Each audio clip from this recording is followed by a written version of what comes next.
Hello दोस्तों, मेरा नाम है राम और मैं स्वागत करता हूं आप सभी का डिजिटल दिल्ली चैनल पर।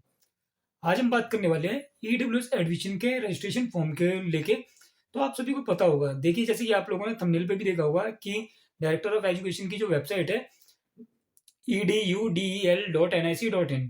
तो ये वेबसाइट अगर आप लोग सर्च कर रहे होंगे, जैसे कि हम google.com खोलते हैं, फेसबुक खोलते हैं, gmail.com, इस तरीके से कोई भी वेबसाइट सर्च करते हैं, तो अगर आप डायरेक्टर ऑफ एजुकेशन की वेबसाइट सर्च कर रहे होंगे तो सर्च करने के बाद लोडिंग नहीं हो रही है और वेबसाइट ओपन नहीं हो रही है। और अगर आप गूगल में सर्च करते हैं EDUDEL, तो आपको सामने लिंक तो देखने को मिल रहा है डायरेक्टर ऑफ एजुकेशन की वेबसाइट का, बट वहां से भी वेबसाइट लोड नहीं हो रही है। तो जब वेबसाइट ही बंद है DOE की, तो अब आपको यहाँ पे कैसे पता चलने वाला है कि जो ईडब्ल्यू कैटेगरी के रजिस्ट्रेशन फॉर्म है 2026-27 सेशन के, जो कि नर्सरी, केजी और फर्स्ट क्लास के लिए ओपन होने वाले हैं, ईडब्ल्यू और डीजी और CWSN कैटेगरी के लिए, तो ये इसकी स्टार्ट डेट क्या रहेगी, आपको किस तरीके से पता चलने वाला है, ये वाली बातें आपको आगे वीडियो में पता चलने वाली है। और साथ ही साथ क्या इस साल कुछ चेंजेस हुए हैं डॉक्यूमेंट्स को लेके, यानी कि क्या क्या डॉक्यूमेंट्स को लेके बदलाव किए गए हैं DOE की तरफ से, और आपको किस कैटेगरी से रजिस्ट्रेशन फॉर्म फिल करना चाहिए, ईडब्ल्यूएस कैटेगरी से या डीजी कैटेगरी से।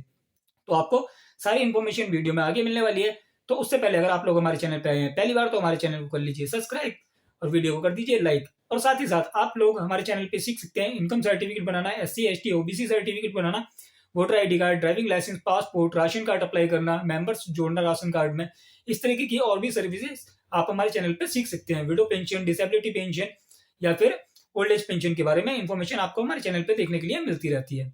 तो देरी ना करते हुए चलते हैं वीडियो में आगे।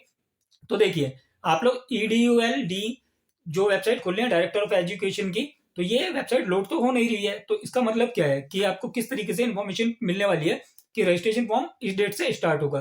तो देखिए, ऐसा होता है काफी बार कि जैसे मान लीजिए वेबसाइट अभी नहीं चल रही है, करीब एक हफ्ता से होने जा रहा है कि वेबसाइट ओपन नहीं हो रही है। तो यहाँ पे ऐसा हो सकता है कि जैसे वेबसाइट्स मेंटेनेंस में हो, मैं वेबसाइट के ऊपर कुछ काम हो रहा हो, डिपार्टमेंट की तरफ से काम करवाया जा रहा हो वेबसाइट के ऊपर, तो इसलिए यहाँ पे वेबसाइट डाउन कर दी जाती है। तो इसलिए यहाँ पे डायरेक्टर ऑफ एजुकेशन की जो वेबसाइट है edudel.nic.in, ये आपको लोड होती हुई नहीं दिख रही है और ना आपको यहाँ पे कोई पब्लिक सर्कुलर आता हुआ देखने को मिल रहा है। तो अब जो बात आती है कि ईडब्ल्यू कैटेगरी का जो हमारा फॉर्म है, यानी कि रजिस्ट्रेशन फॉर्म निकलने वाला है 2026 और 27 सेशन के लिए, तो ये रजिस्ट्रेशन फॉर्म हमारा कब तक ओपन होगा। तो देखिए, इसके बारे में आप लोगों को काफी सारी वीडियोस में देखने को मिला होगा कि 2 फरवरी से 3 फरवरी से रजिस्ट्रेशन फॉर्म स्टार्ट हो सकता है। हालांकि यहाँ पे दिल्ली के अंदर डायरेक्टर ऑफ एजुकेशन की तरफ से कोई भी ऑफिशियल अपडेट नहीं है, ना ही यहाँ पे दिल्ली के अंदर किसी न्यूज आर्टिकल के अंदर दिया गया है कि रजिस्ट्रेशन फॉर्म अभी स्टार्ट होने वाला है। तो आपको अभी यहाँ पे धैर्य रखना है, थोड़ा सा धैर्य रखें। फरवरी के लास्ट वीक तक आपको अपडेट देखने के लिए मिल सकती है कि रजिस्ट्रेशन फॉर्म कब से स्टार्ट होगा। ईडब्ल्यूएस कैटेगरी का भी, डीजी कैटेगरी और CWSN कैटेगरी 3 पार्ट्स में डिवाइड होती है, जिनके अंदर टोटल परसेंटेज सीट होती है 25%। इसमें से ईडब्ल्यूएस और डीजी कैटेगरी के अंदर 22% सीटें होती हैं और CWSN कैटेगरी में 3% सीटें होती हैं। अब बात आती है कि डॉक्यूमेंट्स को लेके क्या चेंजेस हैं। तो देखिए, काफी सारे लोग कमेंट करते हैं चैनल पे और ये चीज पूछते हैं कि अगर बच्चे का, जैसे मान लीजिए बर्थ सर्टिफिकेट आपका किसी अन्य राज्य का है, दिल्ली का ना होकर किसी और दूसरे राज्य का बच्चे का बर्थ सर्टिफिकेट है, तो क्या आप यहाँ पे किसी ईडब्ल्यूएस कैटेगरी, डीजी कैटेगरी या CWSN कैटेगरी से फॉर्म फिल कर सकते हैं या नहीं कर सकते हैं। तो देखिए, यहाँ पे सीधा सा सिंपल आंसर ये है कि जो बच्चे का डेट ऑफ बर्थ सर्टिफिकेट होता है, यानी कि आपका जो बच्चे की जन्मपत्री होती है, वो किसी भी स्टेट की चल सकती है, क्योंकि बच्चे का जो डेट ऑफ बर्थ सर्टिफिकेट होता है वो सिर्फ एज के लिए कैलकुलेट किया जाता है, यानी कि एज के लिए कंसिडर किया जाता है। उसमें एड्रेस का कोई रोल नहीं होने वाला है। बस आपको उस चीज में एक बात का ध्यान रखना है कि जो आपके बच्चे का बर्थ सर्टिफिकेट है उसमें बच्चे का नाम चढ़ा हुआ होना चाहिए, यानी कि वो कंप्यूटर वाला होना चाहिए आपका सर्टिफिकेट, नाम प्रिंट होना चाहिए बच्चे का, मदर फादर के नाम की स्पेलिंग करेक्ट होनी चाहिए। आपको ये चीजें एकदम तरीके से देख लेनी है और जो बच्चे का डेट ऑफ बर्थ है वो भी चेक कर लेना है। तो ये चीज आपकी यहाँ पे डाउट क्लियर हो जाता है। इसके बाद में देखिए, बच्चे का आधार कार्ड कंपलसरी है या नहीं है। तो देखिए, 2022 वाले सीजन में आधार कार्ड कंपलसरी हुआ करता था, बट हाईकोर्ट ने ऑर्डर कर दिया था उस समय पे कि आधार कार्ड कंपलसरी नहीं मांगा जाएगा। तो बच्चे का आधार कार्ड आपके पास हो या ना हो, आप फिर भी ईडब्ल्यूएस कैटेगरी से रजिस्ट्रेशन फॉर्म फिल कर सकते हैं।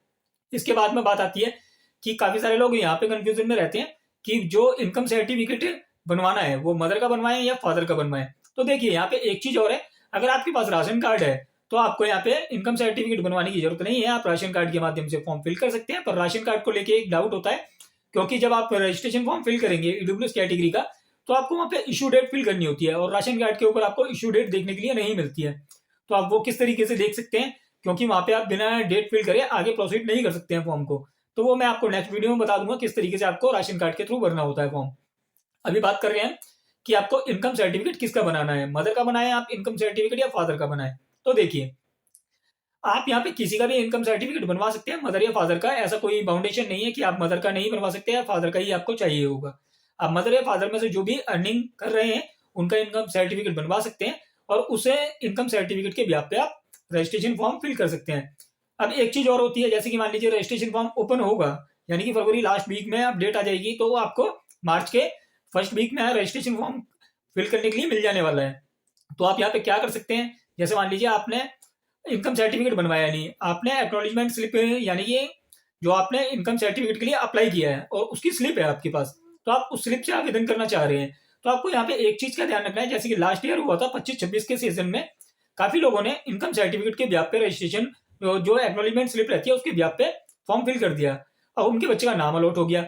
नाम अलॉट होने के बाद अब जब वो जोनल ऑफिस में वेरिफिकेशन के लिए गए तो वहां पे उनसे वही इनकम सर्टिफिकेट मांगा गया, पर एसडीएम ऑफिस की तरफ से वो वाला इनकम सर्टिफिकेट जो आपने पर्ची लगा के भर दिया था फॉर्म, वो कैंसिल कर दिया गया है, यानी कि रिजेक्ट कर दिया गया। तो आपका सेम डॉक्यूमेंट तो अब आपको मिलने वाला नहीं है, आप नए सिरे से अप्लाई करेंगे, नया नंबर मिलने वाला है आपको। तो यहाँ पे इस तरीके की परेशानी ना हो तो आप इनकम सर्टिफिकेट वगैरह के लिए किसी ऐसे प्रोफेशनल पर्सन से आवेदन करवाएं जो कि प्रॉपर इंफॉर्मेशन रखता हो कि किस तरीके से आपका फॉर्म फिल करना है, ताकि आपको जब आप आवेदन करें तो रिजेक्शन के चांसेस आपके कम रहे। तो आप इस तरीके से किसी भी एक एक्सपीरियंस पर्सन से फॉर्म फिल करवा सकते हैं, इनकम सर्टिफिकेट का हो या SC ST OBC सर्टिफिकेट का हो। अगर आप ये फॉर्म हमसे ही फिल करवाना चाहें तो आप हमारे से कांटेक्ट कर सकते हैं। व्हाट्सएप कॉल नंबर आपको स्क्रीन पे देखने के लिए मिल रहा होगा, नीचे लाइन में भी आप यहाँ पे कॉन्टेक्ट अस में भी देख सकते हैं और आपको बीच बीच में ऐड भी देखने को मिले होंगे, तो आप वहां पे हमारे को कॉन्टेक्ट कर सकते हैं। तो आप यहाँ पे जो भी डॉक्यूमेंट आवेदन करवाना चाहें ऑनलाइन हमसे आवेदन करवा सकते हैं। ज्यादा कुछ नहीं करना है आपको, डॉक्यूमेंट आपको व्हाट्सएप करने हैं, हम यहाँ से आपको अप्लाई करके आपकी एक्नॉलेजमेंट स्लिप और डिक्लेरेशन फॉर्मेट भेज देंगे। तो ये बहुत सिंपल प्रक्रिया होती है, इस तरीके से आप आवेदन कर सकते हैं। अब देखिए, आपको ईडब्ल्यूएस कैटेगरी से फॉर्म फिल करना है या आपको डीजी कैटेगरी से फॉर्म फिल करना है, यहाँ पे बहुत सारे लोगों को डाउट होता है। क्योंकि क्या होता है, काफी बार जैसे मान लीजिए कोई व्यक्ति है जो डीजी कैटेगरी में भी आ रहे हैं और वो ईडब्ल्यूएस कैटेगरी में भी आ रहे हैं, यानी कि कोई व्यक्ति SC ST या OBC कम्युनिटी से बिलोंग करता है और उनकी एनुअल इनकम, सालाना जो इनकम है उनकी वो 5 लाख से कम है, तो वो ईडब्ल्यूएस कैटेगरी से ही फॉर्म फिल कर सकते हैं और डीजी कैटेगरी से ही फॉर्म फिल कर सकते हैं। अब यहाँ पे आपको किस कैटेगरी से फॉर्म फिल करना चाहिए, ईडब्ल्यूएस कैटेगरी से आपको फॉर्म फिल करना चाहिए या आपका डीजी कैटेगरी से फॉर्म फिल करना चाहिए। तो देखिए, अगर आप इनकम सर्टिफिकेट लगा के फॉर्म फिल करते हैं और आपके बच्चे का नाम अलॉट हो जाता है, किसी स्कूल के अंदर आपके बच्चे का नाम आ गया, अब इसके बाद में जब आप एक बार वेरिफिकेशन करा लेंगे जोनल ऑफिस से, तो उसके बाद में 1-2 साल में या 6 महीने में स्कूल जो जिस भी स्कूल में आपके बच्चे का नाम आया है, अगर आपने ईडब्ल्यूएस कैटेगरी से फॉर्म फिल किया है तो वहां पे आपसे इनकम सर्टिफिकेट की डिमांड की जा सकती है। और अगर आपने डीजी कैटेगरी से फॉर्म फिल किया है और एक बार आपने कास्ट सर्टिफिकेट लगा दिया, तो आपसे कोई भी अगर मान लीजिए 1-2 साल एडमिशन हो भी गया तो स्कूल अगर मानता भी है तो आपको बार बार इनकम सर्टिफिकेट नहीं बनवाना होगा, आप सीधा आपका जो कास्ट सर्टिफिकेट है वो कास्ट सर्टिफिकेट की एक कॉपी वहां पे करा के दे देंगे, तो वो आपका हमेशा बढ़िया रहने वाला है। तो डीजी कैटेगरी में अगर आप बिलोंग करते हैं तो डीजी कैटेगरी से आपके लिए भरना फॉर्म बहुत फायदेमंद होने वाला है। और अगर आप ईडब्ल्यूएस कैटेगरी से हैं तो आप ईडब्ल्यूएस कैटेगरी से राशन कार्ड लगा के भर सकते हैं। उसके अगर राशन कार्ड से आप फॉर्म फिल करते हैं, आप बच्चे का नाम आ जाता है, तो राशन कार्ड भी आपके पास हमेशा अवेलेबल रहने वाला है, तो आपको बार बार बनवाने की जरूरत नहीं पड़ने वाली है। तो इस तरीके से आपको फॉर्म फिल करने चाहिए। तो आशा करता हूँ दी गई जानकारी आपको अच्छी लगी हो। जानकारी अच्छी लगी हो वीडियो लाइक करें, चैनल सब्सक्राइब करें, और आप सभी को पता होगा कि हमारे चैनल पे ऐसी ही इंफॉर्मेशन भरी वीडियोस आती रहती हैं, तो हमारे चैनल को अधिक से अधिक शेयर करें। धन्यवाद।